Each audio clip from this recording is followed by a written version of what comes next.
Clostridium Botulinum by Neha, Chug.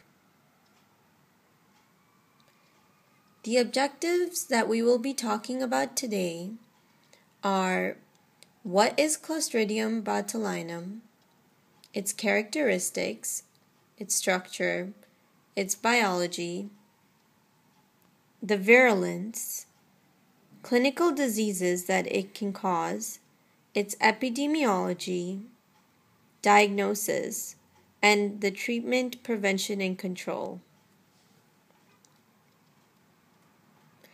What is Clostridium botulinum? Some of the characteristics of this bacteria are that it's gram-positive, it's rod-shaped, it's spore-forming, it's anaerobic in nature, it's large and fastidious. This bacteria can be found in soil, water, and the intestines of humans and animals. This is a picture of Clostridium botulinum. As we can see, this gram stain is purple in color, which tells us that it is a gram-positive bacteria. The shape of this is pretty clear as well. It's rod-shaped.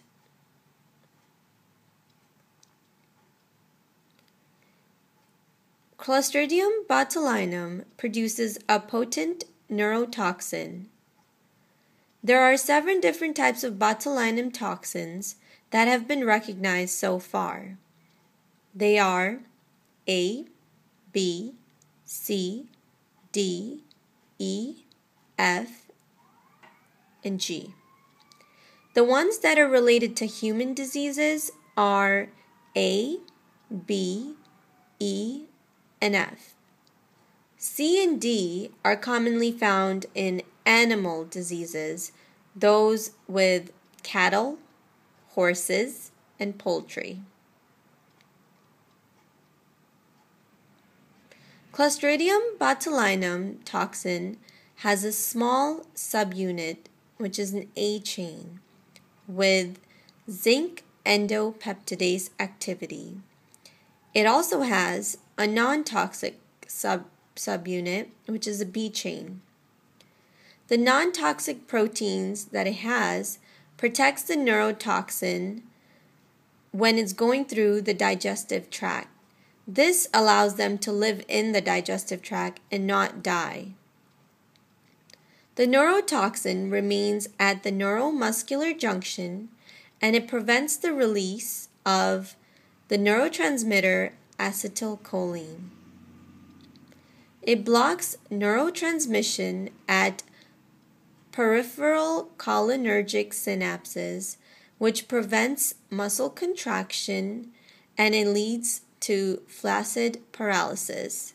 This is another term that could be said as weak muscles.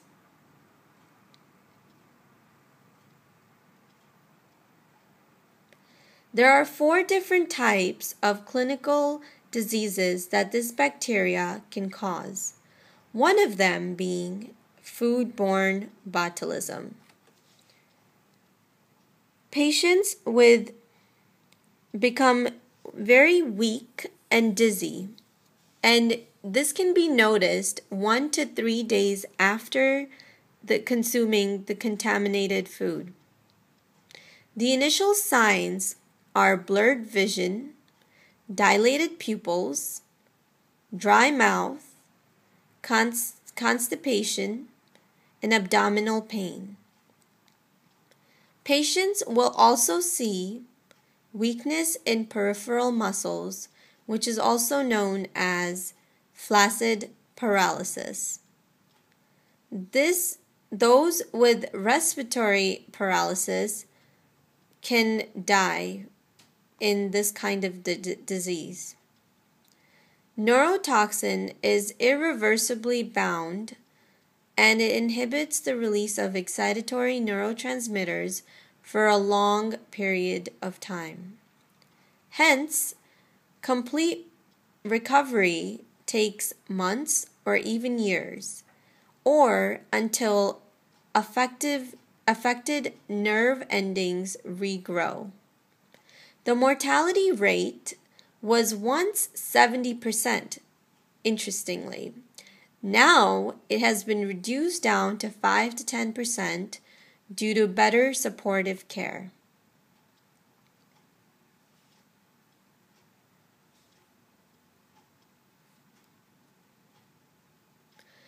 The second disease that it can form is infant botulism. This disease was first recognized in 1976. It is the most common form of botulism in the United States. The neurotoxin produced in vivo by Clostridium botulinum colonizes in the GI tract of infants. Adults are also exposed to this in their diet, but they have competitive bowel microbes which can prevent the survival of this bacteria. Typically, this disease affects infants that are younger than 1 year of age, mostly between 1 to 6 months. The symptoms are initially nonspecific, like constipation, weak cry, failure to thrive. That's why it's very hard to initially tell if the infant has this certain disease. Flaccid paralysis and respiratory arrest can develop. Interestingly, the mortality rate for this disease is very low, about 1 to 2%. The third disease that this kind of bacteria can cause is wound botulism. Wound botulism develops from toxin production in contaminated wounds. The symptoms of this disease are identical to the foodborne disease. So a patient with this kind of disease will have blurred vision, would have dilated eyes, and would have weak muscles. However, the incubation period is 4 days or longer, and the GI tract symptoms are fewer than in the case of foodborne disease. The fourth type of disease that this bacteria can cause is inhalation botulism. This is the disease that causes a high mortality rate, and it occurs when there's an inhalation exposure to a botulinum toxin that will have a rapid onset of symptoms such as flaccid paralysis and pulmonary failure. Epidemiology. It's commonly isolated in soil and water samples throughout the world. The 4 types of botulisms that have been identified are foodborne, infant, wound, and inhalation. In the United States, there are very few cases of foodborne botulism. However, those that are seen are due to canned foods. Infant botulism is more common in the United States and has been associated with consuming foods like honey and infant milk powder. Dust and soil contains spores as well, so those children that consume those can also be affected by this. Wound botulism is an incident and it's very unknown. It's a very rare occasion that we will see this kind of disease. Inhalation botulism is a major concern in bioterrorism because inhaling this bacteria can cause a rapid onset and high mortality rate.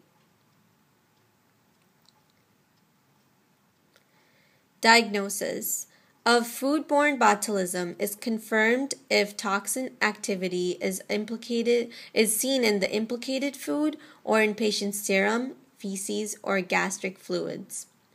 Infant botulism is confirmed if the toxin is seen in infant's feces or serum. Wound botulism is confirmed if the toxin is seen in the patient's serum or wound. Toxin activity can usually be detected early in the disease. Treatment, prevention, and control.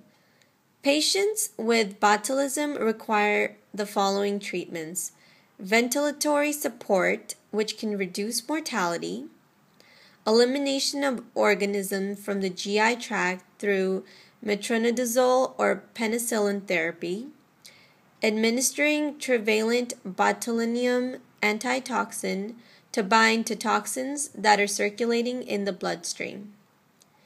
There are protective levels of antibodies that do not develop after the disease. So this causes the patients to be more susceptible to different and various kinds of infections. Disease can be prevented by destroying spores in food to prevent germination or destroying the performed toxin itself. Infant botulism is associated with consumption of honey and contaminated soil, mainly. Hence, those that are under 1 year of age should not be fed that. These are my references, and thank you for watching. Hope you had a good time.